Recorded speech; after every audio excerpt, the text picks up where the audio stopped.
So thank you. Thank you for joining this first session of Polycon UK webinar this term. You can check online on our website the plans for the remaining the part of the term. Today, we are very happy to have Anja Prummer from Queen Mary presenting Discrimination in Promotion.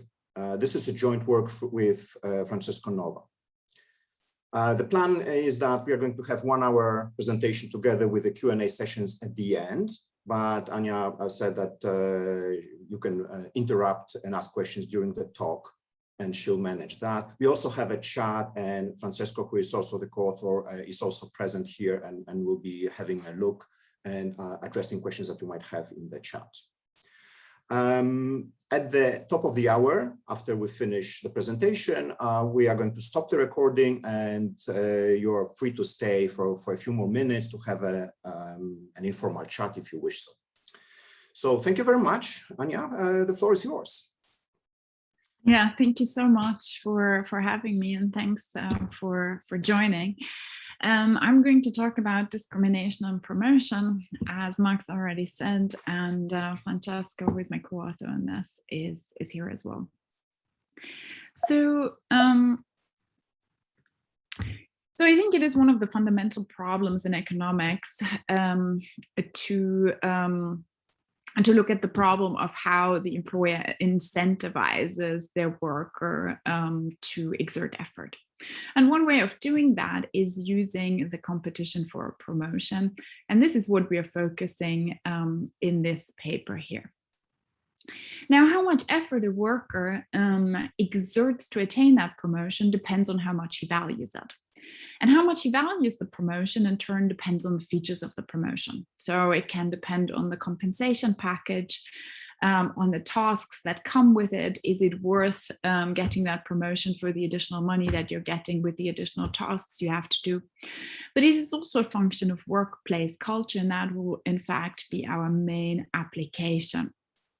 So do I feel comfortable in this environment, and do I feel sufficiently comfortable to, in fact, take a leadership role in it? So we also argue and assume that there are idiosyncratic preferences and skills that are unobservable to the employer. So workers may differ in terms of how ambitious they are, how much they want this promotion, how much they want to rise through the ranks, and we assume that this ambition or this idiosyncratic preference is unobservable. Now, what this implies is that the employer can induce a value distribution for the promotion. And the question we are asking now is, what is an employer's optimal design of these value distributions? And the way we're going to tackle this is we're first going to introduce the model. We're going to get some predictions, and then we'll take these predictions to the data and show you that they indeed emerge in our application. Now, let me start and give you a little bit of an overview of how we set up this model. So the employer has he does two things essentially. So the first thing is that he implements an independent private value mechanism to award that promotion. And in that we follow Myers in 1981. So this is a pretty standard setting. You can think of our mechanism as an auction. So in this respect, we have an employer who auctions off a promotion, and the workers are bidders that exert effort to attain that promotion. Now, on top of this, and in addition to it, we allow for the employer to design these value distributions for the promotion subject to certain constraints.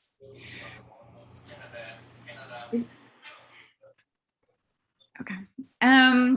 Let me just go one layer further by showing you the maximization problem of the employer. So this employer maximizes the sum of workers' effort. We take this as a proxy for the firm's profit, which we think is natural in sectors such as banking, finance, management, consulting, but in particular in law, which is where our main application is going to be and where we have data for. And so the employer maximizes the sum of workers' effort with respect to this value distribution, subject to certain constraints on the distribution. So normally, if I get more time than I talk about these constraints on the distribution, I hope you will forgive me that I'm not going to do this right now, but that I'm going to postpone this to the model. Instead, what I would like to talk about are what happens when the employer designs these values independently of the exact constraint. And what happens in all of our constraint problems is that the design of values directly affects the value that is created. So the easiest way to see this is obviously that if you have a value distribution that is shifted up by the employer, then the value goes up for everyone. In mechanism design speak, that is referred to as the contribution to surplus. And this is, so if you're familiar with this, I just want to flag it. If not, it's not important. Now, the second effect is that it impacts the promotion probability, which in turn influences effort choices. And third, it changes the information rent. Now, this is a private value problem in the sense that in order to allocate this promotion optimally, the employer wants to determine what the actual value of the worker is. And so he needs to find out what this value is. And in order to do this, he needs to leave something on the table. And this is referred to as the information rent. And now, if the value distribution is very spread out, then the information rent is higher because a priori the employer does not have a good sense of where the value lies. But if the value distribution is more narrow, more precise, then the employer knows a priori roughly what the value is and therefore doesn't have to pay as much of an information rent. Now, it turns out that this information rent effect is really the crucial effect throughout. As long as value is redistributed within or across workers, so value is not destroyed, then what is key is a reduction in information rent, even if there are losses due to inequalities within or across agents. And so what we get as key features of the model of our results is maximal dispersion, which refers to the value distribution for an individual agent to have the maximal variance, to be bimodal and to be as extreme as possible. And we get maximal discrimination, which implies that the values across agent are as different as possible. Now, these are stark predictions, and so we take them to the data using a survey about lawyers. This is after the JD data set, and we basically look at the path that these lawyers take from associate to partner. So we have a measure of these promotions. And most importantly, we have a measure for the value for the promotion. We proxy this by aspirations. And it turns out that the distributions of aspirations confirm our theoretical predictions. So we are going to be looking at this across gender. We will refer to the men and women as two different groups, and we map that into our framework. Now, our paper does not say anything about whether you should favor men or whether you should favor women. It just says that a certain inequality is optimal. But given that there are other forms of discrimination, such as taste-based or statistical discrimination, we can use this basically as a tiebreaker to understand in which way the discrimination, the inequality goes, who is favored, who is not favored. Right. So that is my that is my introduction. Let me just briefly mention the related literature, and then I'm not going to talk about the individual papers, just to give you an overview. So there's some work on organizational incentives and culture. In contrast to what they're doing there, we generate this inequality with substitutable effort, and we do that through work culture. Then we contribute to the mechanism and information design literature. There, our contribution is really that the employer can design these values on top of the optimal mechanism. And then from an application point of view, we're probably closest to the literature on contests with handicap. And the key difference there is that they generate equality. So in these models, it is always optimal to have workers as equal as possible. And what breaks this is the fact that in our model, workers have private information. And as soon as you have this private information, there is an incentive to create inequality. Now, for the remainder of the talk, I'm going to introduce the model. I'm then going to introduce the benchmark with no constraint. I'm then going to look at constraints which can be summarized as individually optimal value designs, constraints that fall under the jointly optimal value design, and last, I'm going to discuss the application. Okay, so I'm going to be fairly quick about the model because this is the standard Myersonian setup. And I basically need one result out of the setup. So if you're not super familiar with it, that's fine. I just need, as I said, one result at the end. Now, in our setting, we have an employer who has two workers. We denote these workers by A and B. Now, these workers exert effort, and this effort depends on their valuation for this promotion. This we denote by VI. Now, this valuation is an independent private value with a CDF FI. We assume that the support of this CDF is bounded and it is positive, meaning that everybody has a weekly positive value for the promotion, and we bound it above. So I will show you when we get to the benchmark result why we need this assumption and what would happen if we dropped it. And then we need the probability of being promoted, that is denoted by XI. So based on this, we can then set up the payoffs, the expected payoffs of the worker and the employer. So for the worker, his expected payoff is the probability of getting the promotion, which depends on his own valuation and the other worker's valuation, times his valuation, minus the effort that he exerts. And so what he maximizes is, he maximizes this expected payoff with respect to effort. He chooses the optimal effort. And now the employer maximizes these sum of efforts by choosing this optimal mechanism and then on top of it, designing these value distributions. Let me talk a little bit more about this optimal mechanism and what it does. So it is without loss, following Myerson, to restrict attention to a direct mechanism. And a direct mechanism specifies two things. So the first one is an effort rule, which pins down the effort of the worker given the valuation.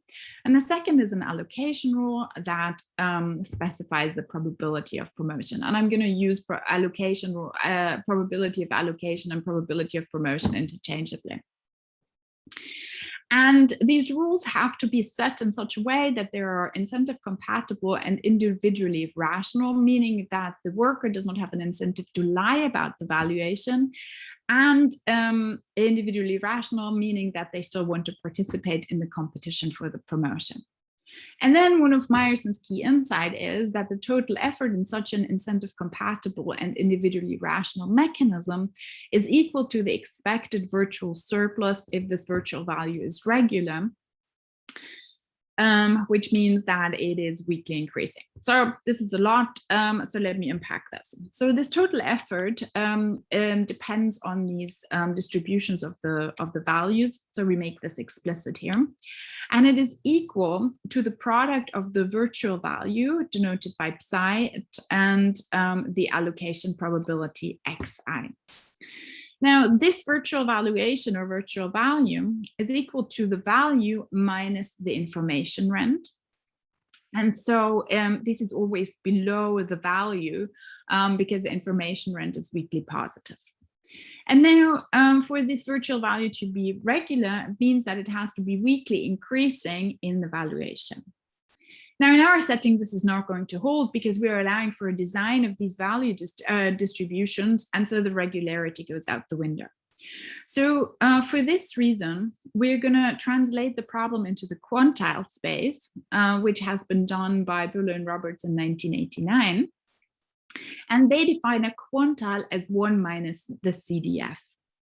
And then we can define the value as a function of the quantile. We can define the virtual value as a function of the quantile, and the same goes for the promotion probability.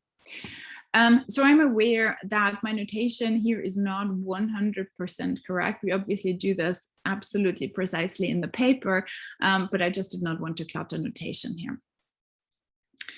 So what we then get, and this is really the important part out of this, is the maximization problem in the quantile space, where the employer maximizes this total effort with respect to these distributions. And now this total effort is simply the product of this virtual value and the allocation probability just now in the quantile space, and the employer is summing across agents. And he maximizes this problem subject to constraints on the distributions. And I put this in a color because this is really where our contribution is. So let me get to this.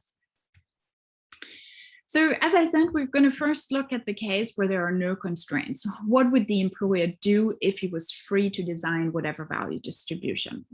Then we look at a class of individual constraints where basically the employer focuses on each worker separately.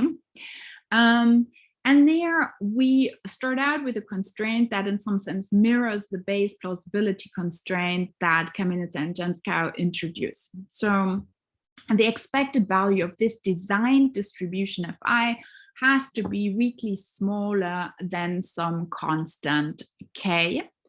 We think this is a natural starting point, also because it encompasses a second order stochastic dominance. Given that we look at second order stochastic dominance, we also consider first order stochastic dominance, meaning that the design distribution has to be first order stochastically dominated by some original arbitrary distribution. You can think of this as a distribution that the worker comes into the workplace with. That's the first set of constraints. Then we look at joint constraints where the employer can design the value distribution for the workers jointly, where he can favor one worker and disadvantage the other. So we start again out with a mean constraint in the sense that the sum of expected values must be smaller or equal than some constant. Note that these constants don't have to be the same. You could also have a 2K here. And then this will yield a stark result. So what will happen here is that one worker gets all the value and the other worker gets zero value. And so we want to understand is whether this discrepancy or this discrimination also emerges if we have a distributional constraint. And so we just create some distribution HV with measure 2. And we require that the employer just matches the two distributions that it creates to that overall distribution. We chose this because we think it's the most general way to capture this. Right, so that was the model. Are there any questions at this point? No, okay. So, then let me start with our first result. Okay, so what we find in the benchmark is that it is optimal for the employer to induce an atom of mass 1 at the highest value at the omega upper bar for at least one agent. And the logic for why this happens is as follows. So first of all, the employer wants to increase the value as much as possible. A higher value means a higher effort. And so the employer wants to push up this value as much as he possibly can. And this is also why we need this omega bar constraint, because otherwise, if it was not bounded, it would just go to infinity. Now, in addition, the employer wants for this distribution to be as narrow as possible, because the more narrow it is, the lower the information rent. And if you have an atom, then the information rent goes down to 0. So there's no way of doing better than having an atom at this omega upper bar. And I think the key, the part that is surprising about this is that it is sufficient to have one worker with this high value. And the logic is as follows. So first of all, the employer can never exceed the surplus. This is more of a technical argument. And the surplus is the maximum of the VA and the VB. So as soon as one worker has omega upper bar, it is omega upper bar. And so the surplus can't rise. And that from a technical perspective means we cannot do better. From a more intuitive point, suppose you have one worker with the atom at omega upper bar and the other one has some lower value.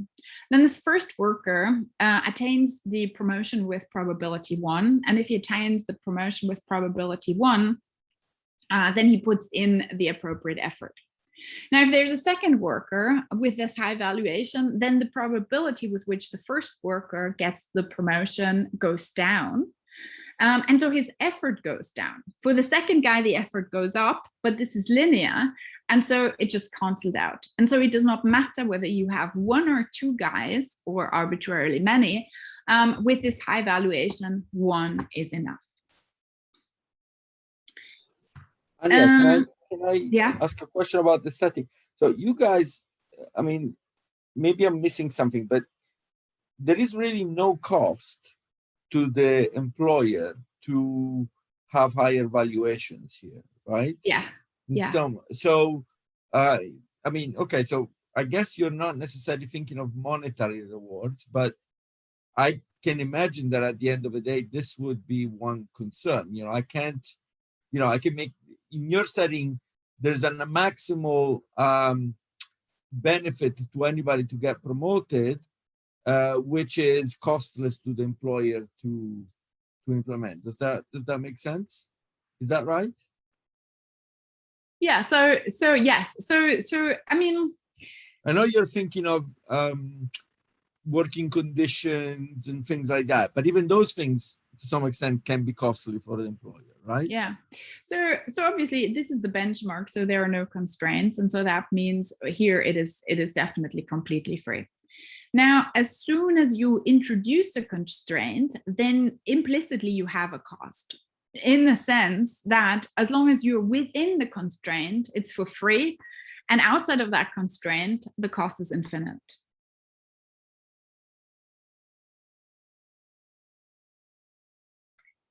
We also, and then with the second thing, what we are going to do is, and then with the next constraint, we're also going to introduce a fixed cost to show that this in fact does not change anything as long as the fixed cost is not too high. But yeah. But in principle, you could have something like a smoother function of the realized well. I mean, so here the story is that the valuations are a bit idiosyncratic because people value the same thing differently, right? So you could have, I mean, I'm trying to think of you're right that, you know, the constraint makes it either 0 or infinite. I'm trying to think of something a bit smoother to do this, because it would seem to me that that's going to matter to some extent in the real world. I don't know, but you know, certainly British universities cannot make the working environment as good as top US private universities, no matter how, you see what I mean, how much they want to try. Sure. So no, but that's fine. Obviously, there may be differences in terms of what you can generate, right? So this clearly depends on the constraints we're having. So, for example, if it was lower for the UK, like how much ambition do you have in the UK, or how much value on average can be induced in the UK is lower than in the US, then this would be captured by this constraint, for example. I'm not going to hold you up any longer. I think Francesco's also mentioned something. Maybe we'll pick this up at the end. Can I hold you for a second? But feel free to postpone this to later. I wanted to ask about the possible collusion between workers. So is there, it seems to me, because the promotion here as a rival is good, but is it possible that nobody gets a promotion, or is there a unit of promotion and it has to be allocated to one of them? No, it's also possible for nobody to get the promotion. So if both were basically shirking, then nobody would get the promotion. Got it. Thanks. Okay, so our constraint, where we keep the distribution of worker A fixed and we adjust the distribution of worker B. And so there the constraint is that the average of B's distribution must be below some constant. And what turns out to be optimal is to generate a bimodal distribution with mass at omega bar and at 0, such that in expectation you get the K. So let me show you how this works. And I think this is easiest graphically. So here I'm in here on the horizontal axis, I have the quantile, which is 1 minus the CDF. So this is between 0 and 1. On the vertical axis, I have the value and the virtual value, which is also between 0 and then between omega upper bar, the upper bound of the value. Now I can add into this the value distribution of worker A, which is just some fixed distribution.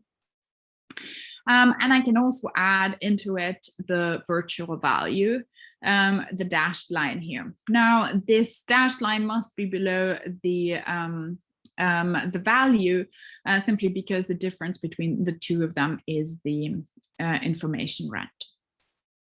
Now, I constructed this in such a way that the area under the VA line it corresponds to the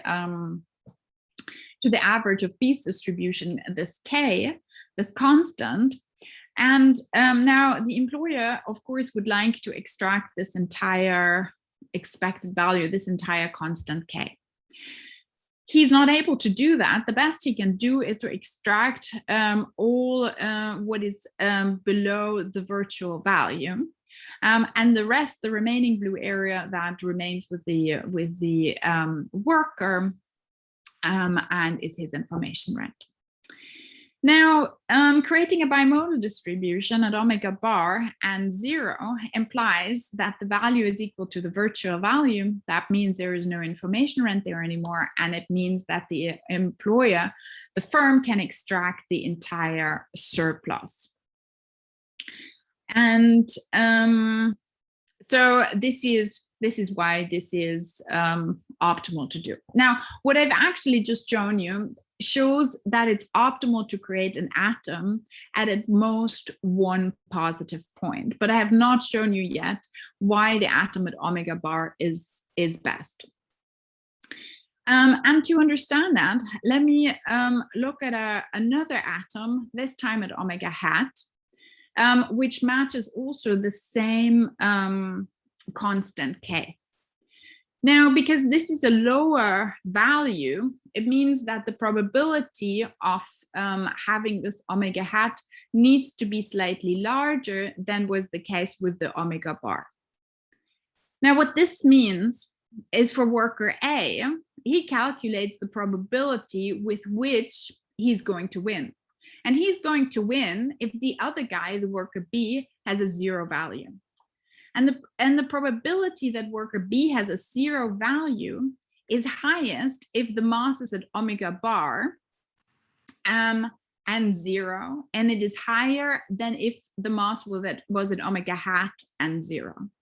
And therefore, it is optimal, in order to keep the promotion probability for A as high as possible, to have this very extreme distribution, this bimodal distribution with mass at omega bar and 0. Now, this may have gone a bit quickly, so here's just a summary of what I just said. So first of all, higher average value leads to higher surplus, so you want to match the K in expectation. You're not going to destroy value. Now, at the same time, you're going to introduce the information to reduce the information rent, and you're going to reduce this to 0 by creating an atom somewhere. Now, where you're creating the atom, that is determined by worker A, in fact, because the employer maximizes the probability for A to get that promotion, which means minimizing the probability of a non-zero value for B, because that induces A to exert higher effort. And this is why this is optimal. So I have a bunch of additional results and the individually optimal design. So we look at second order stochastic dominance. I think this is just neat because it offers a nice interpretation, because the employer goes for the riskiest value distribution, the one with the highest variance, which I think is rather surprising, because you'd think it might be more narrow. Then, as I already said before, we add a fixed cost to influence the distribution. The adjustment remains worthwhile as long as this fixed cost is smaller than the gain in information rent. We then extend this to the distribution of both workers, and in fact to multiple workers, and these bimodal distributions remain optimal, although the results are a bit more subtle. And then we also look at the first order stochastic dominance, and we show that reducing this value according to first order stochastic dominance is never optimal. So that summarizes the individually optimal value design. So that brings me to the jointly optimal value design. So for the jointly optimal value design, we first consider that the average across values is smaller or equal to some constant. And then what we find is that it is optimal that one worker has all value and the other has 0 value. And the worker with all value has at most one atom at a strictly positive value, by the same logic as what happened before in the individual optimal case.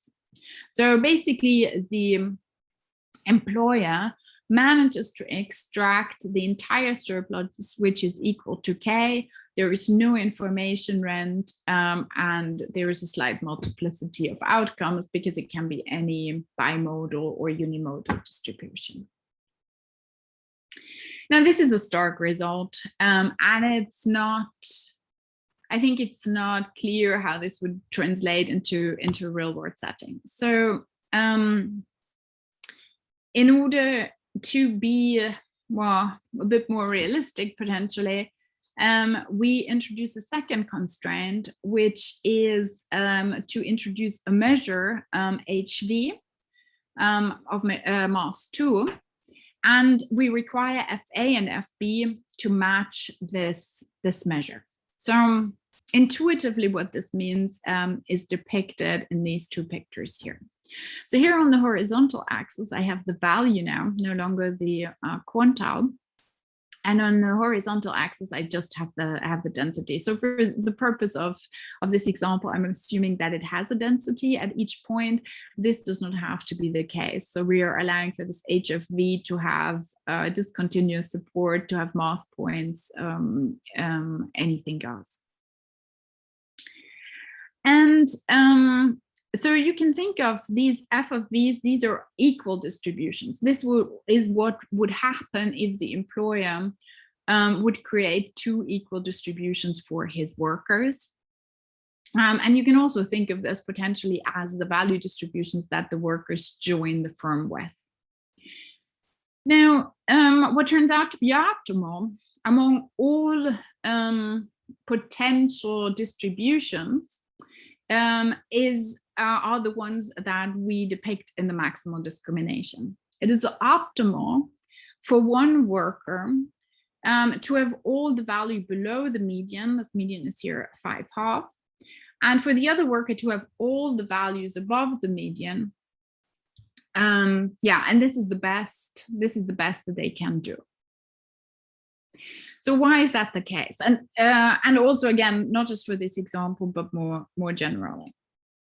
So in order to understand that, let me actually connect this back to the effort. So in principle, we don't need to go through the effort here because everything is pinned down by the values and the virtual values. Nevertheless, I think it's interesting to understand what the effort does exactly and how the effort changes. So here in this graph, I have again the value on the horizontal axis and I have the effort on the vertical axis. And so these distributions, or these lines, they are not distributions, they are just the effort associated with distribution FA, F, and FB. And so what you can see here is that first, this black solid line, that is the effort associated with FB, the dashed black line is the effort associated with FA, and the effort with the green effort is the effort associated with F, where both have the same. Now, because they're both identical, I plot one of them.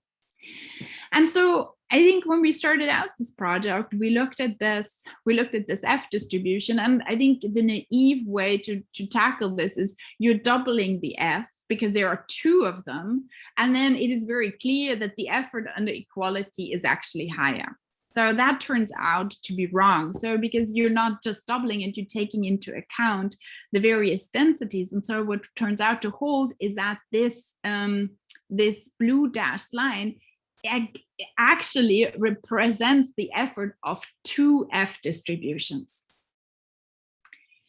And now it becomes more intuitive as to what happens, because what happens is that you win in terms of effort for the high value guy, his effort goes up, and you lose for the low value guy, his effort is lower. But the gains from the high value guy are so much higher than the losses from the low value guy that it remains optimal to do this. So basically, discrimination leads to an increase in effort by the favored worker, decrease by the disadvantaged worker, but this increase in A's effort outweighs B's reduction, and that's what makes it optimal. And so discrimination is profitable. Let me say one more thing going back to this. Another way of thinking about this is to think about this information rent effect. So here, the distributions in the left panel are much more spread out. They have a higher variance, meaning that it is more costly for the firm to figure out where the value is exactly. Now, here on the right-hand side with the maximal discrimination, these distributions are as narrow as can be, and therefore the information rent is reduced. And this is what leads to this being optimal from an information rent point of view.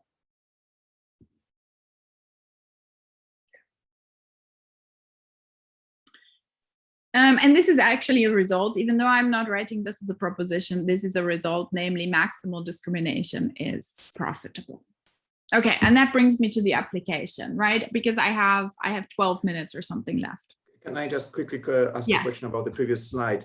Here we have favored worker and a disadvantaged worker, but is there, they are symmetric ex ante, aren't they? Yeah. Okay. Just wanted to make sure that I'm not missing. They are symmetric. No, that's a great point. Yes. Yeah. And yes, I don't know whether Francesco regarding your cost, so obviously we still don't have a cost, but there is also a constraint into what is feasible in this context. Sorry. So what determines who is advantaged and who is disadvantaged? So is it? That's random. Flip of the coin. Yeah. Okay. And that's why I said in the beginning, because it's the flip of a coin, but then, it doesn't matter which way the inequality goes. And so, if you have something like taste-based or statistical discrimination, and it does not matter, and there's inequality in any case, then you usually know which way it's going to go, right? At least in our example, we will. I just wanted to make sure that in the model that's the case, and that's obviously the stark result. Yes, exactly. That's the stark result. So these people are completely identical, and still we see this inequalities emerging. Okay, let me talk about the application for the remainder of the time. So we're using the after the JD data set. These are 3 surveys conducted by the American Bar Association. So the first survey was in 2002, and then every 5 years until 2012 there was another survey. And so at the point of the first survey, the respondents had just passed the bar 2 years ago. And we think this is actually a great data set. I did not know about this for the longest time because it fits our model quite well. So first of all, we have a ratio between associates and partners that is 2 to 1, meaning there is 1 partner position to 2 associate position. And so we map this competition between the 2 partners to this 1 position already very well. Now, then we are interpreting the 2 workers as 2 groups of workers, namely the male and the female lawyers. And I will show you in a second that these male and female lawyers are very, very similar at the beginning of their career. There's some small differences, but yeah, they're not going to go the way it would be worrying. And then the most important thing is that we have values for the promotion. Namely, we can proxy them by aspirations. And I will show you that these aspirations are affected by the workplace culture in terms of how much do the people value and want these promotions. Okay. So let me start with the summary statistics by gender for wave 1. So I'm looking at 4 different set of characteristics. So the first one is personal characteristics. Then I'm looking at education. I'm looking at dedication measures to capture the ambition and to capture these aspirations in the first wave. And then I'm going to look at firm characteristics. So what becomes evident is that the women are positively selected. So they are younger than the men, they're less likely to be married, they have fewer kids when they start out in these law firms. In terms of education, women are again positively selected when it comes to undergrad. They are the same when it comes to law school, and in the regressions I'm running, I've been controlling for the undergrad, and it's insignificant wherever I include them, and it doesn't change results. So my interpretation of this is that even though the women have better undergrad GPAs, what really matters in terms of performance in these law environments is your law school and your performance there. Now, when it comes to dedication, there are 3 measures we consider. So the first one is a question where these respondents are asked, did you intend to practice law during law school? No difference between the men and women. And the second question is, did you consider another career during law school? Again, no difference. And then the last one I think is quite interesting because it's a question around how influential would you like to be in a powerful position during your career as a lawyer? And again, there is no difference, and which I don't find particularly surprising because, I mean, this is a very selected sample of the population. Now, these men and women also join similar firms in terms of firm size and office size. There we don't see any difference. So I have your firm size in brackets. Because there's some self-reporting, there's some bunching going on, but it does not matter. So what we see is that women do select into firms that have a higher percentage of other women. So there is some gender sorting, and women are slightly less likely to work in the private firm. So I also have a table looking at this just for those working in the private sector. and nothing changes. So I wanted to be as general as possible. Now, where the men and women really differ is in terms of the experiences in this first wave. Remember, this is just 2 years after they have started, so they're just starting out in their respective workplaces. And so I have 5 measures that capture this workplace culture. The first one is the question, did you receive demeaning comments, yes or no? The second question is, did you experience discrimination, yes or no? Did you spend recreational time with the associates, again, binary? Similarly, did you spend recreational time with the partners? And did you go for breakfast with the partners? Another 0-1. And so what we see is that in terms of the negative experiences, they all fall to women. With the positive experiences, there is a bit more, it is a bit less pronounced, in particular when we look at the recreational time spent with associates. So there, the women do spend more time with associates. But, you know, coming from the networks literature, this is probably not the right connections to form, because when it comes to the partners, the men spend much more time with the partners. They are more likely to hang out with them during their free time. Now, based on these measures, I'm constructing 2 measures. One is bad experience, which is a dummy which is equal to 1 if the respondent received demeaning or discriminatory comments. And then I similarly create good experience, which is a dummy equal to 1 if either one of these 3 recreational times or breakfast is equal to 1. And then I also distinguish between them and time with the partner, because I suspect that this matters more. So, and then I tie this to aspirations. And aspirations, I'm measuring that in wave 2, so 5 years later. So to make sure that it's not the aspirations that are affecting these comments and these workplace experiences. And so that I know in what direction the correlation goes. And this aspiration is on a scale from 1 to 10. So 1 is if you have no intention of becoming equity partner. 10 is you have very strong intention of becoming equity partner. And so this is what happens. So basically, if you have a bad experience, then your aspiration goes down 1 point. And that is a lot on the scale from 1 to 10. Now, the good experience does not matter. The time with the partner does not really matter. What really seems to matter is the recreational time with the partner. And as soon as I add a gender dummy, a female dummy equal to 1, then the bad experience vanishes because it's simply absorbed by the gender, because it's basically women who get all these negative experiences. Right. So what I want to show you is basically that men and women are similar in terms of observables at the beginning of their career. If anything, the women are positively selected.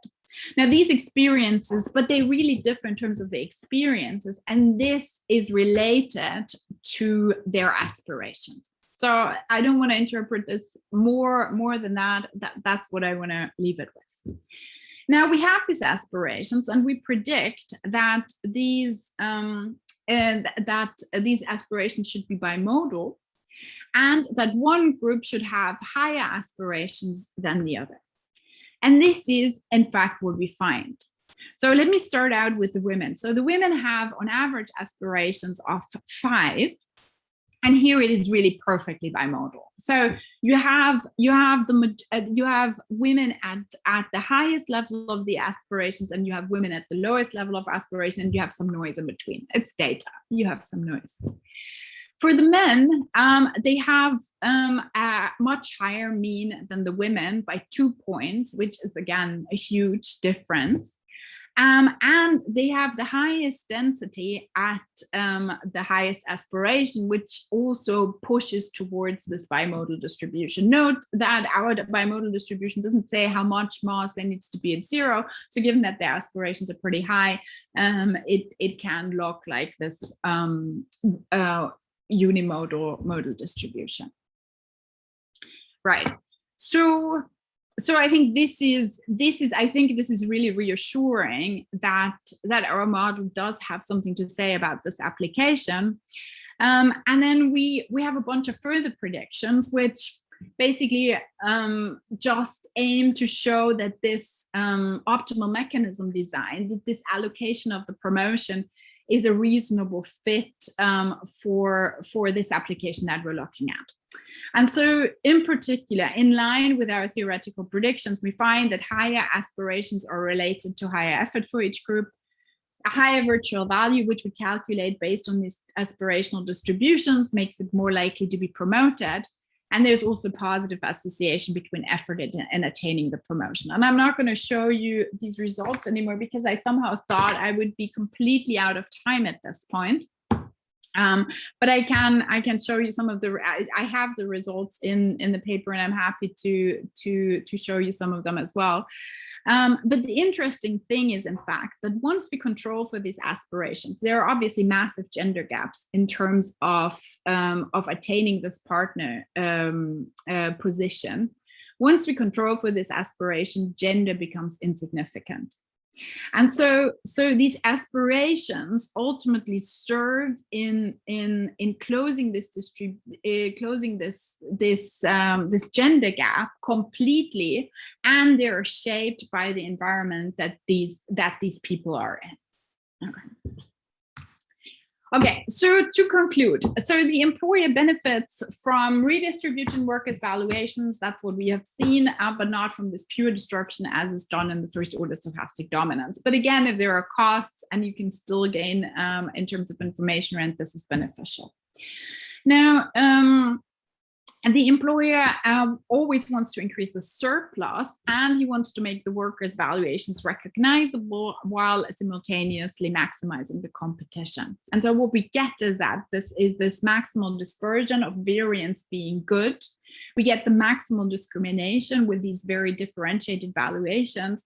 And surprisingly, we find that actually we get these types of patterns in our empirical application. And so we get that the empirics are consistent with our theory. And ultimately, what we're showing is that this inequality is profitable. That's excellent. Thank you very much. Okay, so now we are moving to the questions. We had a question, one question in the chat, and I just received an explanation that I will have to read the question, so bear with me. You mentioned that this data set is useful because it fits your setting. Can you discuss a bit the conditions under which the model may not be applicable? In particular, I'm curious about the context of promotions in government sectors. So I think our model is a good fit for like management consulting. It's a good fit for finance and banking, and I think it's a good application to these lawyers.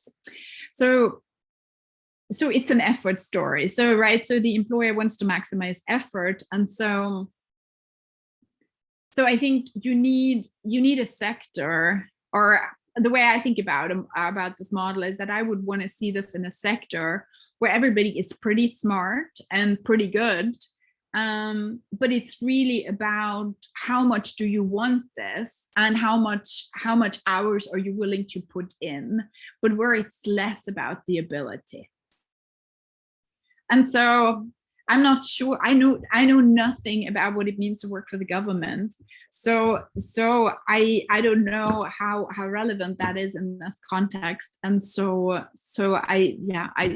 I'm afraid I'm not sure what to reply to that. Okay, great. Okay, are there any other questions? We have still a few minutes, so we can spend this on the discussion. If you have a questions, please feel free to unmute yourself and just fire away. I have a question about collusion, but let's wait a second if there's anyone else.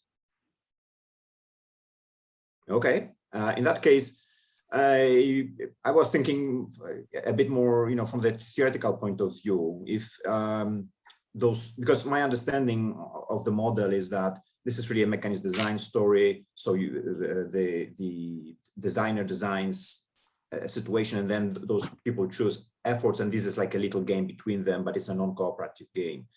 In principle, you could think of it as them being able to, in some way coordinate beforehand, and that would have to be included into account in the calculation of the mechanism designer. So the applicable story that I have in mind, that there is some kind of bargaining between workers and the institutions. Maybe the government sector that was mentioned before would fit that scenario a little bit better when the promotion is discussed together with unions, for example. Yeah, is there a way to do it, from the theoretical point of view, to modify the model? I'm not sure, right? Because everybody's playing a best response. Francesco, I feel you want to say something. Yeah, Look, I can give you a pre-game here where, these two guys, they agree. And let's say that they know their values. We give the promotion to the high value guys. We both do minimal effort. He does epsilon more. He gets the promoted. He gets the value. His side pays me. So if those contracts were feasible, there is for sure you can write a pre-game that delivers that. On the other hand, then that's a criticism to all mech design, because even in auctions, we can say, okay, we don't bid, we all bid zero, you bid a penny, you win it, and then we split the money. So we think about environments where this type of pre-contracting is impossible, or in some sense, it would have consequences if it was spotted by the firm. And so you don't want to risk writing such a contract with a co-employee. But you're right, Max, that this is a possibility. Now I give the word to Anja and I shut up. No, but the question is also about the enforceability of such a contract, right? And if it's just, if it's just an agreement, then people have an incentive to in fact deviate, right? But in principle, you could also think about the situation when there's just one agent, and the story is about just promoting one agent. There's an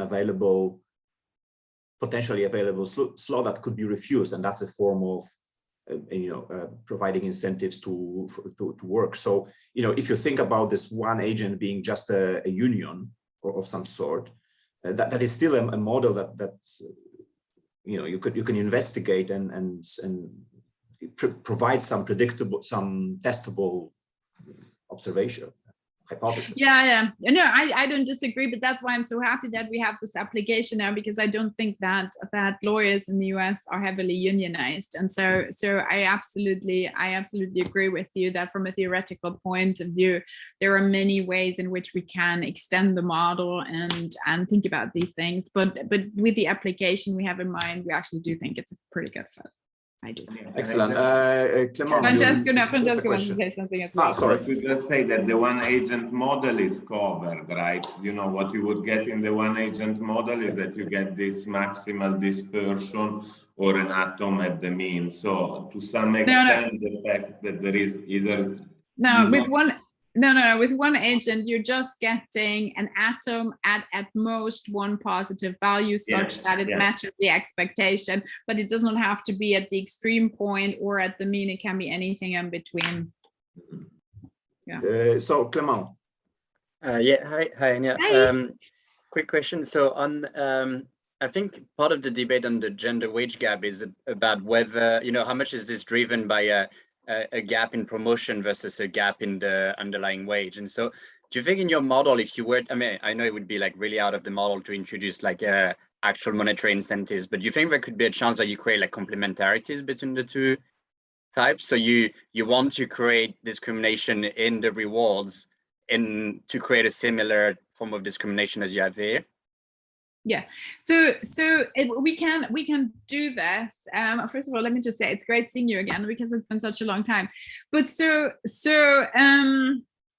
we can do this on the model. So the reason for why I've been really sticking with this workplace culture explanation is because we have data on this, and because in some sense I find it more natural that there are things going on in the workplace which change how you feel about that workplace rather than having purely monetary incentives. Mm-hmm. But this being said, you can also, for example, wait, now I can't go back. You can also think of, let me just go to the inequality. You can also say that for some workers, for one worker, you are giving a higher payment upon promotion, and for the other worker, you're getting a lower payment upon promotion, and that would also be in line with this inequality, because then the values objectively for the one group would be lower than for the other group. Right. Okay. Yeah. Excellent. So I think we came to a conclusion of the official part of the presentation. So can I ask to stop the recording?